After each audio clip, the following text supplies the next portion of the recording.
Hi everyone. I didn't get much sleep last night. Welcome to the shit show that is my health journey. I'm going to pick up where I left off yesterday, where in part one, where I was coming home from hospital. So I didn't get much sleep last night because obviously I was thinking about, well, literally coming home from hospital and things that were going on. So if anything that I've said previously or things that I say during this part start to trigger you, then turn off and seek some help, whether that be Beyond Blue or Lifeline or something, because it will be quite an emotional thing, and there will be subjects I'll be touching on that could be triggering for some people. So I'd also like to just put a warning out there too, that people that know me know that I'm a bit of a potty mouth. So if the kids are around, just turn it down, because the four-letter F word's going to come out sometimes. I just can't help it. It just happens.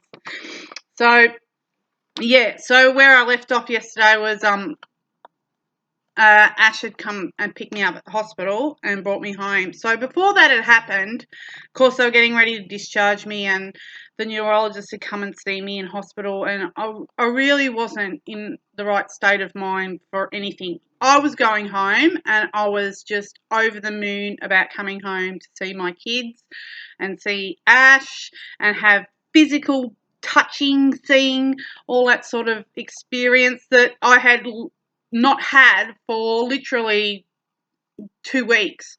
Although the nursing staff were fantastic and everything else, they're all PPD'd up, and there's none of that contact, and they're under the pump, and yeah, so my brain wasn't thinking very well, so I really could only focus on one thing at a time. So I was so happy to be coming home, and that's my whole goal for that day, was like, I'm going home. So when he came and saw me and we had a bit of a discussion, most of what he'd said just did not sink in. Basically, they were only kicking me out because they had no more beds and they were in desperate need. But I was well, and I had help at home, and because he knew that I had undertaken most of my health certificate, and that I was able to take my own BP and temperatures and monitor myself, and had those sort of tools and support at home, that he allowed me to go home. Otherwise, I would have been still sitting there, but they really, really needed the beds. And I was only too happy to give it up. I was like, yeah, take it. I'm going home. I want to go to sleep in my own bed. So, yeah. So Ash came and picked me up, and they gave me a huge list of drugs that I'm still on, by the way. I haven't, the weaning program, so there's like 3 pages of drugs here that they've given me. And when I saw the one that was steroids, I was like, yes, I'm going to legally be able to take steroids. I'm going to be ripped. I'm going to spend my time at home being great, working out. And yeah, no, they're not those types of steroids, unfortunately. They do the opposite effect. They are quite horrible, and they're probably the worst one. They aren't performance enhancing. They're just shit. So he'd said, you're going to have to take it easy. Don't stress out. Your brain's been through a lot. Your memory will return. Not all of it. Like, you're not going to be able to remember, obviously, being out of it and whatever else. And there'll be things that you just will never remember. So just take it real easy.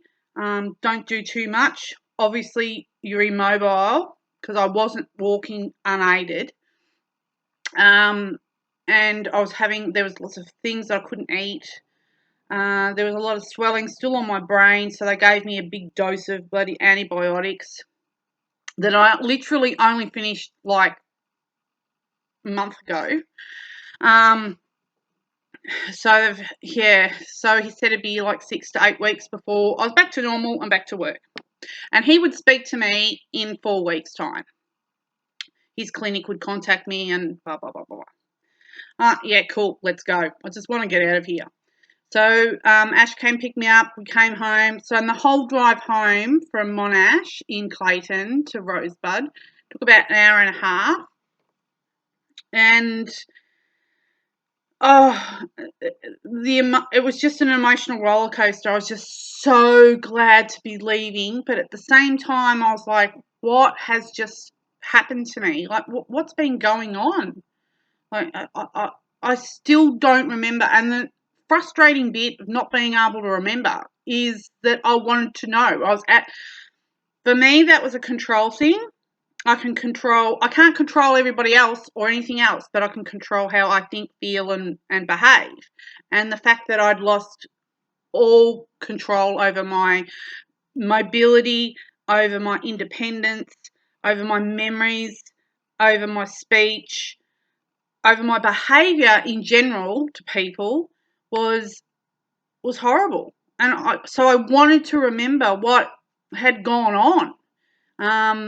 And Ash was like, "Oh, just glad to be home." He'd been home for 2 weeks, literally been home for 2 weeks.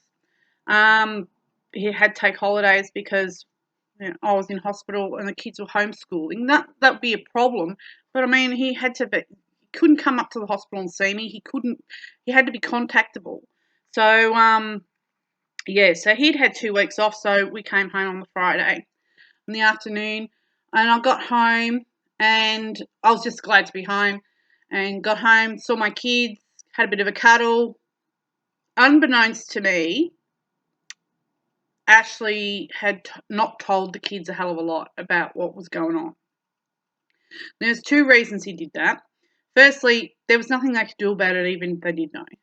Secondly, he didn't really want them to worry. And I think he did the right thing. But because my brain's only like one track, like one thought process at a time, and I can't multitask or do anything else. When they saw me like, "Oh, okay, Mum, hi, I'm so glad you're home," and then they went off to their rooms and did their own thing, so it's sort of like, "Oh, yeah, it's great to be home. I nearly fucking died, but it's okay." So the fact the kids were standoffish a bit, sort of really affected me. I didn't think it would, but it did. And the fact that Ash also seemed to be a little bit indifferent. But there was other things going on with them that I didn't know about because I couldn't think. So I've been told not to be stressed out and everything else. But at the same time, you're being chemically induced to be very depressed, needy, confused, drowsy. Your moods are all over the place because not only the drugs that they had me on, they had a massive amount of anesthesia medication that was making me dazed and confused and stuff as well. They couldn't put me on antidepressants because of all the other crap that's going on. And I'd lost I couldn't even get up and go to the toilet on my own. I had to have somebody assist me. I couldn't walk. And that was because not only was my brain was still swollen, so my mobility was compromised, but also because I had been bedridden and tubulated. So your muscles are not getting any. I lost a lot of weight, and I was really happy about that. I was like, yes, I lost weight. But the problem with that was it wasn't fat; it was muscle tissue and stuff. So my body had gone carbolic because you'd been tubulated. So really, all I was being was hydrated. So no food was going in. So yeah, so it was a double-edged sword there. So I had no body strength, and I mean, this is a big body. Be carrying around at that time it was only 89 kilos, so I was wrapped to the back teeth. It was like, yes, I'm back on the losing weight. My pants were too big. It was amazing. And then 2 days later, of course, the Perizidone that I was taking some bullshit amount of like 60 milligrams a day kicked in, and I ended up with moon face, fatty, and retaining water like a small swimming pool. That starts to play into your emotionals because your self-image. I hated looking at myself in the mirror. And that was like nearly, I mean, I still got the double chin, but then I'm still on Perizidone. So, and then on top of that, it also makes you crave foods that are not lettuce. You're craving sweets and you're craving cheese and dairy and lots of chips and all sorts of shit. So, yeah, so there's all that going on. And so for 3 weeks, I was just basically a mess. I was just sitting on the couch. My day consisted of just getting up and trying to be functional. And the kids, well, though they were told to help me out, there was only the middle child was the only one that she stepped up and, oh, you want a coffee, Mum? You want me to make this, Mum? The other two, not so much. That was always like, what are we having for lunch? Like, lunchtime, Mum, what are we having? What? When did your last slave die? You know, it's like, well, I can't do what I used to do. And then they'd be asking me questions that I just couldn't answer because my brain wasn't thinking. They'd say, can I have a biscuit? And I'd be just looking at them like, they want a biscuit. But do we have it? Where do we keep the biscuit? Like, how are they going to get a biscuit? What's a biscuit? Like, it was bizarre, the thought process. So all my thoughts and dreams of coming home for 6 to 8 weeks, because I hadn't had holidays for 2.5 years because of stupid COVID and, well, why take holidays to sit at home on ISO? Yeah, so that would, you know, I was going to come home and I was going to do some schoolwork and I was going to finish all my crochet projects that I had on the go and I was going to watch telly and all that sort of stuff. That didn't happen. And then, of course, I got frustrated because I couldn't read. I'd read the same sentence over and over and over and it would make no sense at all. It looked just like literally made no sense. So even reading for pleasure, picked up a couple of novels. That was hopeless too, and that would frustrate me. And then I'd get frustrated and I'd get angry and then I'd get blood pressure would rise and it was just a snowball effect. So, yeah, so for 3 weeks I was just horrible. And then I'd be cutting down. They were weaning me off the drugs every Friday. I'd start a new course of tablets with less Perizidone and to wean me off the drugs because they didn't want me to go straight off them. And so they take about 36 hours to work out of your system. So by about Saturday afternoon, Sunday, I would start to be emotionally unbalanced, like really, yeah, all over the place, like angry and teary. I'd get really teary over nothing. And Ash would just have to deal with this shit. He'd come home from work and by Monday and Tuesday were shit. He'd come home from work and I would just be like a bloody horrible emotional, like pregnant mess. Like, and he'd be like, at the same time, he's like helpless and can't do anything about it. And he's like, what is wrong with this woman? Who is this person? Because as we found out only a couple of weeks ago, the amount of drugs that I'm on, and particularly the Keppra, which is a anesthesia medication, they give it to really bad epileptics. Yeah, they can change your personality, and that's basically how I felt. Like anyone that knows me knows that I always joke about I have like 50 personalities all living in my body, but I found like I came home from hospital with only the bad ones. I didn't bring home the happy ones. I didn't bring home the joking ones. I didn't bring home the chilled, oh, it'll be right type. I was just on edge all the time and just ready to either burst into tears or get angry as shit. And on top of all of that, I was like, well, if I'm going to be home for 6 to 8 weeks, I need to figure out how I'm going to live because I can't work. So I rang my work, the new place that I was working at, and they said, yep, yeah, you'll be able to come back. You've just got to bring us a certificate of fitness for work. I'm like, yep, cool, no worries, get that from the doctor. I can't get that from my GP. But she said, no, you've got to be assessed by the neurologist for that. I'm like, okay, whatever. So all this time, I don't know what's going on. Like, I don't know what's going on with me. They are not telling me anything. They're sending blood work and stuff. They've done a myriad on discharge. They took a lot of blood. And then my GP had sent me, she's amazing. She sent me to get some blood work on my thyroid gland because she wanted to make sure that I wasn't having like an autoimmune problem. So all this time I'm not knowing what's going on, and I'm just assuming that I'll be able to go back to work in 6 to 8 weeks, be fine. And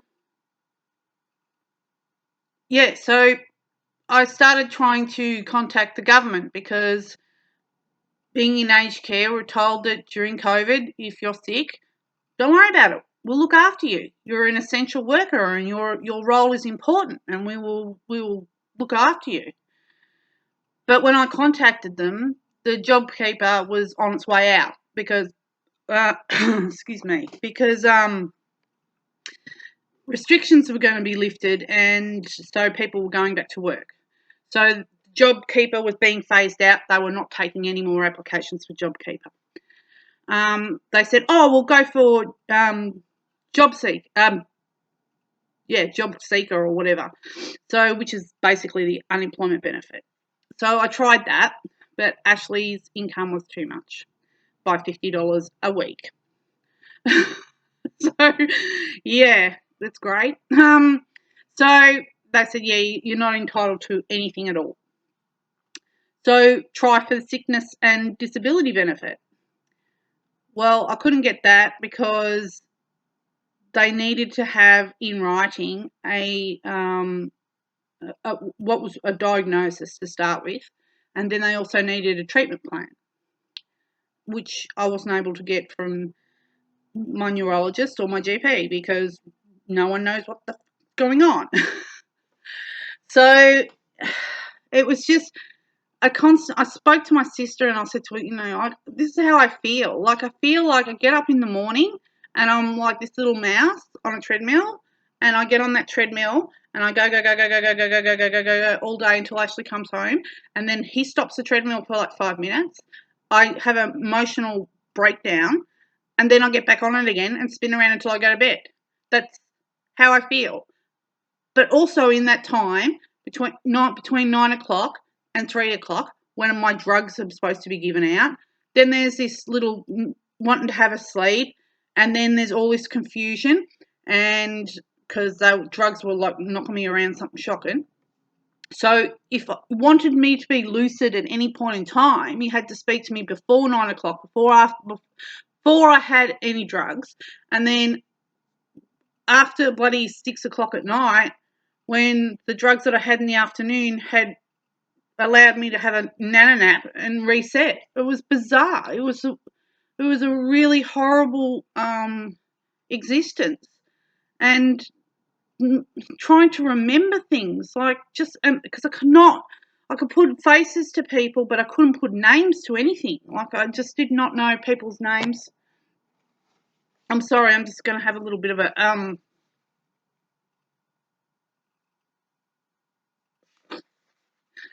sorry. That's spam. So could figure out how to cut this movie. This bit would be cut out. Yeah. So yeah. So it was a really terrible time, and the whole thing was just awful. So my sister took holidays because she realised that I was close to having a really bad mental breakdown. And she came down to stay with me for that week that I had to go up to my neurologist. So they sent me a letter and said, this is a date, come up and see us at Monash in Clayton. So I couldn't drive because of the Keppra. So they said, come on up and we'll assess you. And I'm thinking at this stage, awesome, I'm going to get answers and I'm going to get a fit for work certificate and life's going to go back to normal. Yeah, I was sadly disappointed there. A little bit hopeful for stupid for some reason. So thank God my sister was here because I would have really lost my shit. Like I would not have been able to cope. So she helped me out heaps. She drove me up there and I spoke to the neurologist. We did a heap of tests. My reflexes were shit. But then that's why I couldn't drive because my reflexes were terrible. I could at least walk unassisted. And I probably have to shout out to people right now. Robin and David Reed were amazing people, the most amazing people I've ever met in my life. They turned up the second week that I was home and they brought some pre-made dinners and stuff and some barbecue meat, really nice. And then Robin lent me her dad had just passed away, and she lent me his wheelie walker so that I could at least walk around unaided because I couldn't rely on the kids all the time. And I just wanted to do something. I just needed to clear my head up, like just walk up and down the driveway. But I couldn't do that in case I fell. And, yeah, so that was really nice of them to do that. So, yeah, it gave everybody a break. So my sister took me up there and he said, right, all your blood work's come back. We've tested you for any autoimmune disease. And it's clear. We've, the only thing that's left now is really a brain biopsy. And yeah, we're not sort of willing to do that. So they cleared me of any sexually transmitted disease like syphilis or anything that would cause the problems that I had. So swelling on the brain, encephalitis is a symptom of syphilis. Where I would get that from, I don't know, because surely I would have had it earlier. I know I've been with Ashley for a long time and he's in the Navy, but you know, herpes simplex virus is actually classed as a sexually transmitted disease, but it's also a disease that's not sexually transmitted, so it's an autoimmune disease. So they tested me for that. Didn't have that either. So they eliminated anything that would be autoimmune. The only thing they hadn't was another virus entering my system, and they thought that might have been the case because they just did not want to even entertain the fact that it could be the Pfizer vaccination because it had never been documented before, and to my knowledge, it hasn't been documented since. Also, other shit going on where you have this great big rollout of a vaccine. The last thing you want is people coming forward and doctors coming forward and saying, oh, this is really unsafe, because they wanted everybody vaccinated regardless, right? The bean counters would look there and go, look, there's going to be 0.01% of the population that can't have this and that will have adverse effects, but everybody else will be safe. So you've got to weigh that up.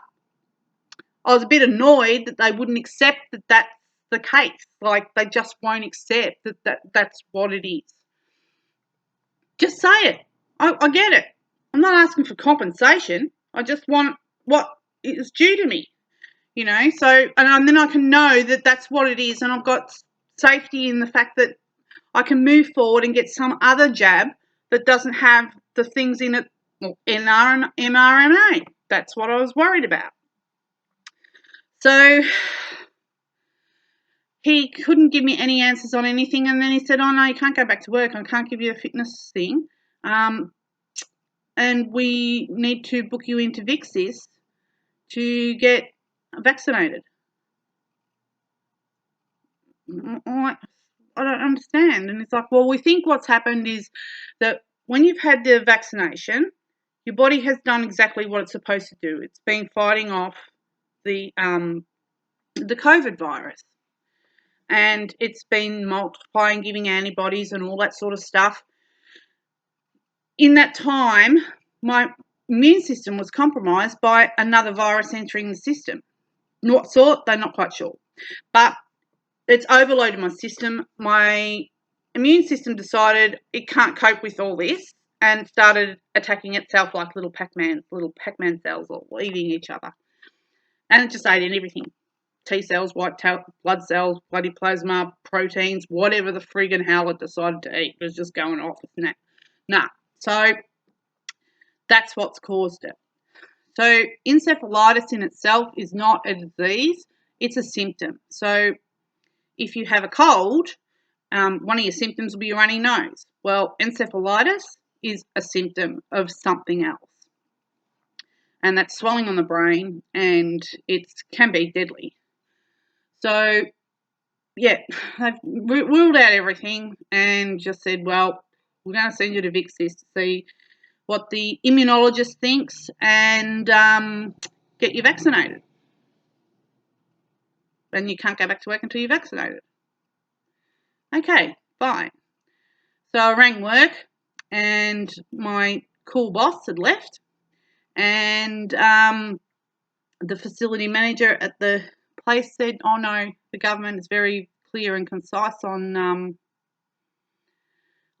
all the employees being double vaccinated regardless, whether you've got a exemption or not. And at that time, I had an exemption because the neurologist, when I was there, I said to him, well, then if I can't work, I need an exemption because I can't even go and get me shopping because I can't sign on the little clicky thing and have me tick. So he's like, okay, well, you need to limit the amount of time you're exposed to the public because you're not protected. And we'll give you a temporary exemption. And I thought an exemption would mean that I would be entitled to exactly the same things as people who have two ticks or double vaxxed. But that's not the case at all. An exemption allows you to go to places like the supermarket, like the chemist, like your doctor. You can go to a cafe. Depending on the cafe, they ask to see a certificate. They have the right to refuse you entry. Even though you have an exemption, they have the right to do that. Any employment prospects, you must be double vaxxed in the health. And, well, most areas now, even like the supermarket, you've got to be double vaxxed. So just be a checkout chick. So, and it's not covered by the Discrimination Act. It's a term and condition of employment, like a police check or anything else. So when you sign saying you'll have that, then you are required to have it. And if the government turn up to some of these places and check and say, well, why is this person not double vaccinated? Oh, they got an exemption. No. And the risk is then on the employer. So if I got sick with COVID at that place and ended up being in hospital, because that's what's going to happen, then the employer is liable. And it's really unfair because they shouldn't be liable. As long as they follow protocols and done the best they can, what can you do? So, yeah, she said I wasn't allowed to come back until I'd been double vaccinated. And it was a government requirement. So that was soul-destroying and devastating. So, luckily, I hadn't burnt too many bridges at my old place of employment, and they were willing to allow me to come back as long as I had an exemption and as long as, you know, I made a big effort not to be sick and not blame them for being sick. So, and really, when you look at it, the health industry is probably the safest place to be at this point in time. I mean, we're covered from head to toe in PPE. Whenever there's a lockdown, you're covered in bleach. They don't take any shortcuts on safety. So as far as COVID and infection control is concerned, and everyone else is double vaccinated. So why should I have, and anyone visitors coming in have got to be double vaccinated. So why, if I went down and worked at the local supermarket, who knows who's going to be walking in the door? So they're not wearing full PPE. All they got is masks on. So, yeah. So luckily I was able to go back there. So we came back from that and, so like I said, if my sister hadn't been with me, because I had a bit of a meltdown in the car and said, they've told me nothing. What a waste of fucking time and money. Oh, it cost me $23 to get out of the car park. So, it's like, really? That's insane. Like, you go to a hospital and you've got to pay $23 to get out of the car park. You know, it's not a shopping centre. So, yeah, so that's where we are. That's the state of the nation. I've been continually in cahoots with my my doctor, and she is amazing. And we've been making plans, and we've been cutting back on the drugs as per usual. And like I said in part 1, everything has been going okay to a degree. But yeah, the other day I had I'm just sort of spoke to her and said I've had a number of phone appointments with the with Vixis about what drug they before Christmas, because my exemption ran out on December, on the 31st, like New Year's Eve. Could it be any other time? No, had to be New Year's Eve. You know, just when everyone's trying to have a good time. So I had to get that renewed. And like I said, it's got to be done by a immunologist or a neurologist or a endocrinologist or a heart cardio specialist or someone like that. You just can't rock up to your GP like people believe and get an exemption. They cut that out a long time ago when they realised that some GPs were rorting the system. So you can't get one from your GP. You have to get one from a specialist. So I got an extension on that, and they were like, at that stage, they were like, well, we really don't know what is wrong with you still, but we wouldn't recommend you go and get a Pfizer jab, but you could have AstraZeneca. And I said, okay, well, I don't really feel comfortable having that either. What's the risk? And he goes, oh, like 1 in 50,000 or something that you'll have a blood clot, someone your age, which isn't great. Like, it's not huge. And I'm like, yeah, but if I'm allergic to Pfizer, it's 1 in a billion chance, apparently. And I won that friggin' raffle.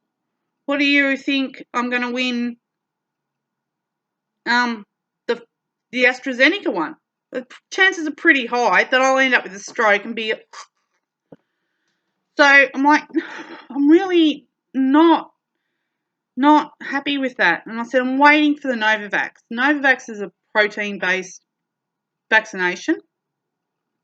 And it's the same as the flu jab. And I had that and had no problem. So, yeah. So he's like, oh, yeah. And then I think you can probably go back to work. And I'm like, okay, well, we won't tell you that I'm already back at work. Because it might be all right for you on your $300,000 a year job, but my poor hubby, you know, he's needs both of us working, right? It's expensive to live here. We've got to have both of us working. So, yeah. So, cut a long story short, at the moment, we're just cutting back on my drugs. I'm starting to feel a little bit normal. I did speak to my doctor and I said to her, right, like, what's going on? And she's like, right, the reason why they haven't taken you off these drugs straight away is because the blood work that you did last time for it has come up that your immune system hasn't really bounced back. It's not functional at all. Therefore, your endocrine system is also not 100%, which means not producing natural hormones either. But that's a bit of a wavy subject because I'm going through menopause. So it stands to reason that your testosterone and your estrogen levels would be a little bit all over the shop because everything's shutting down because I'm getting too old. So, yeah, so I'm not worried about that, but I am worried about my immune system because having that shut down is not great. And I can't take immune boosters. I can't take vitamin C. I can't take zinc, although I've been taking zinc and hormone replacement with the okay of my doctor. But I still can't take vitamin C. Yeah, because that's apparently not good. And I just found out the other day because I was having like really bad heartburn. I felt like I was having a heart attack. Yeah, so I found out that, yeah, you can't have spicy shit with it either. So, yeah, that's where we're at. So I'm really concerned about everything that's going to happen. On top of all of that, then my daughter comes home from school and she says, oh, I tested bloody positive on a rat test, Mum, this morning. I was like, oh my God. Well, she didn't actually go to school. She stayed at home. She come wake me up and goes, oh, don't get angry. It's like, I'm really going to get angry. I'm going to get angry because she woke me up, not because she's got tested positive. So I tested positive on my rat. I'm like, ooh, okay. And then I asked the other kids, well, what's the process here? If you test positive, if you test negative, can you go to school? Yeah, I said. And I thought I saw an email come through that said the same thing, but obviously got my wires crossed there. And I'm like, well, I can't go to work. I'll have to be isolated because I'm a close contact. So we whizzed her down and get a PCR. I went and got a PCR, did a rat. I was negative. PCR said I was negative. Hers came back positive. Oh, she got a negative rat when she was there and then a positive PCR. So I'm just like, all right, 7 days ISO. So we went over the whole living in fear sort of thing because I was terrified because basically I've been told that if I get COVID, it won't be a mild case of COVID. It will be horrible.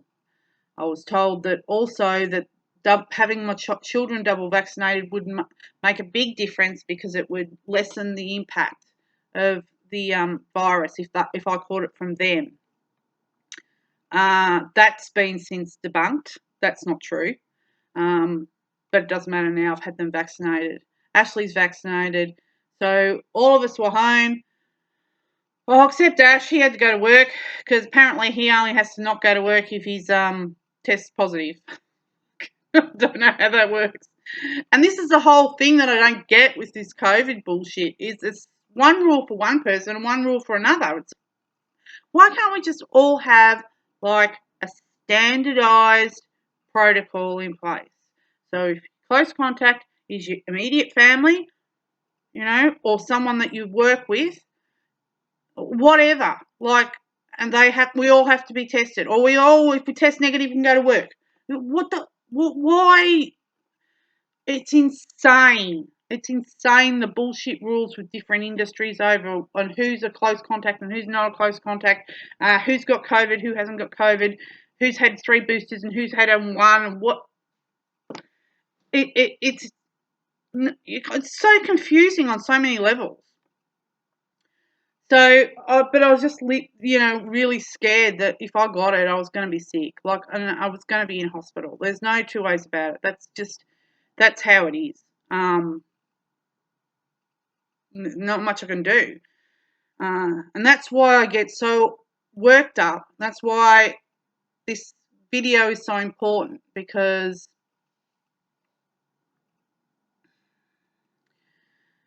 when you get called an anti-vaxxer,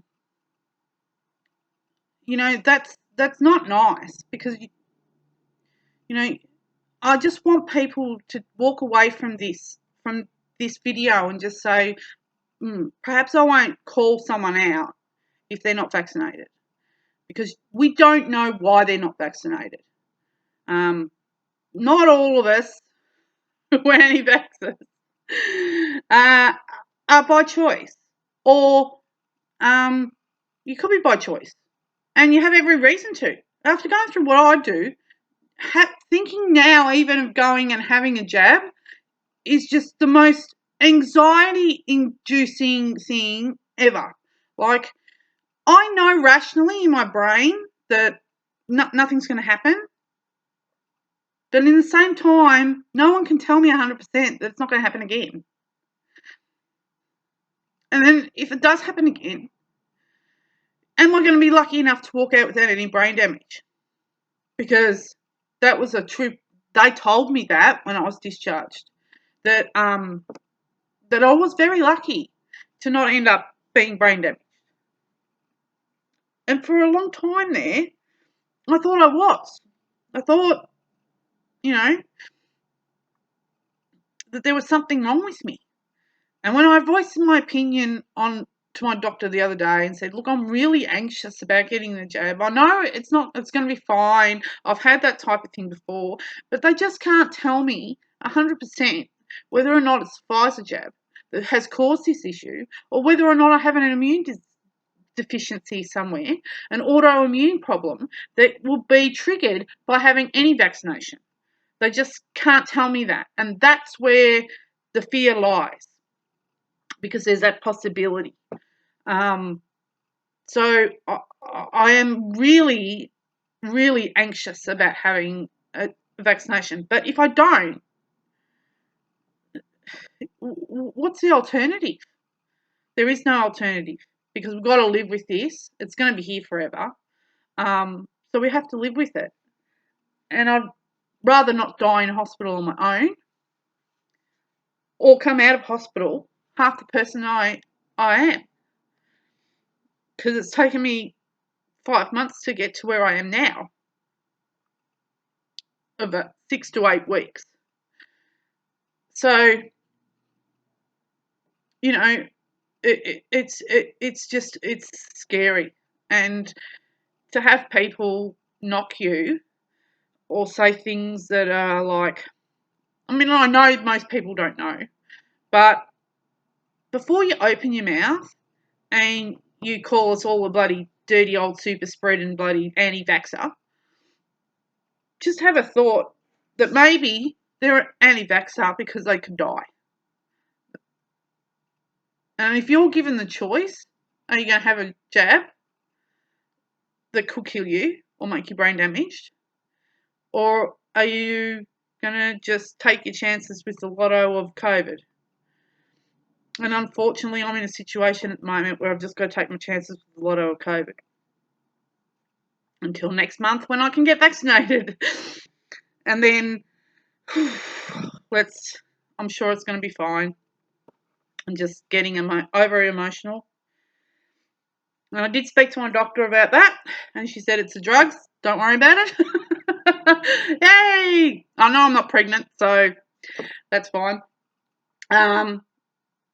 Yeah, so they did say that there was a number of personality-changing properties with the Keppra. So that explains a fair bit of my behaviour towards my family and stuff. That'll be long-lasting until, obviously, I get off the drugs. So let's all hope and pray that come my birthday, I'll be able to have at least started my first primary shot of Novavax.